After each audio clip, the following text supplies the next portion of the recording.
भारत के साथ साथ अब उत्तर प्रदेश में भी जनगणना का शंखनाद हो चुका है। सरकार ने कमर कस ली है और प्रशासन पूरी तरह से हरकत में आ गया है। उत्तर प्रदेश के मुख्य सचिव ने स्पष्ट निर्देश दे दिए हैं कि इस बार की जनगणना में कोई भी चूक बर्दाश्त नहीं की जाएगी। आने वाले दिनों में कब पोर्टल खुलेगा, कब ट्रेनिंग होगी और कब प्रकरण कब के घर आएंगे, इन सभी जानकारियों के साथ अगले कुछ मिनटों में हम आपको पूरा खाका समझाने वाले हैं। नमस्कार, आप देख रहे हैं NS Now और मैं हूं आपके साथ निखिल श्रीवास्तव। सबसे पहले बात करते हैं उस उच्च स्तरीय बैठक की जिसने इस पूरी प्रक्रिया को गति दी है।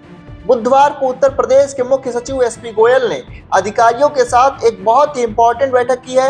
इस बैठक का मुख्य केंद्र है तैयारी और सटीकता। मुख्य सचिव ने सभी संबंधित विभागों को निर्देश दिए हैं कि 10 अप्रैल तक हर हाल में 5.5 लाख प्रकरणों और पर्यवेक्षकों का डिजिटल डेटाबेस तैयार कर लिया जाए।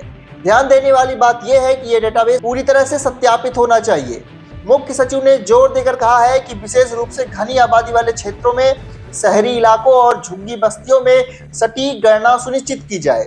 अक्सर देखा जाता है कि इन क्षेत्रों में आंकड़े छूट जाते हैं, लेकिन इस बार प्रशासन की नजर हर एक नागरिक पर है।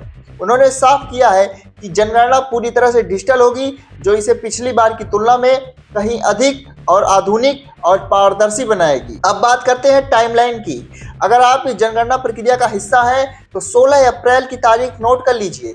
16 अप्रैल से लेकर के 7 मई के बीच प्रदेश के सभी जनगणना कार्मिकों को गुणवत्तापूर्ण प्रशिक्षण यानी कि क्वालिटी ट्रेनिंग दी जाएगी। लेकिन इस जनगणना की सबसे बड़ी विशेषता क्या है, और वो है स्वगणना।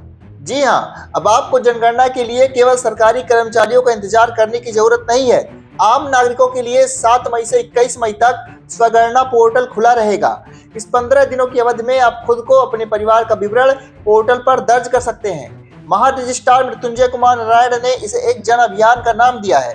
उनका मानना है कि जनगणना के आंकड़े ही देश के विकास और दिशा तय करने में काम करते हैं, इसलिए इसमें आपकी भागीदारी अनिवार्य है।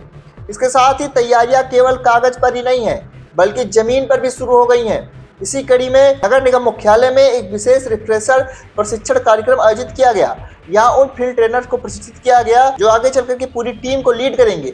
इस प्रशिक्षण सत्र में तकनीकी पहलुओं पर बारीकी से चर्चा हुई। सांख्यिकी अन्वेषण समेत तमाम लोग इसमें मौजूद थे। उन्होंने बताया कि डिजिटल जनगणना के दौरान कौन सी तकनीकी और कौन सी समस्याएं आ सकती हैं और उसका समाधान क्या है। तो चलिए एक बार फिर से पूरे कार्यक्रम की महत्वपूर्ण तारीखों को दोहरा देते हैं ताकि आपसे कोई जानकारी छूटे ना। आपको बता दें 10 अप्रैल वो तारीख है जब 5.5 लाख कर्मियों का डिजिटल डेटाबेस तैयार करने की अंतिम तिथि थी। 16 अप्रैल से 7 मई जनगणना कर्मियों का प्रशिक्षण होगा। 7 मई से 21 मई तक आम जनता के लिए स्वगणना पोर्टल की उपलब्धता होगी। 22 मई प्रदेश में हाउस लिस्टिंग यानी कि मकानों के सूचीकरण का काम शुरू हो जाएगा। तो कुल मिलाकर जनगणना के लिए उत्तर प्रदेश पूरी तरह से तैयार है। आज की विशेष रिपोर्ट में बस इतना ही। देश और प्रदेश की तमाम बड़ी खबरों के लिए बने रहे NS Now के साथ इस वीडियो को शेयर करें। मिलते हैं आपसे अगली अपडेट में, तब तक के आप सभी को नमस्कार।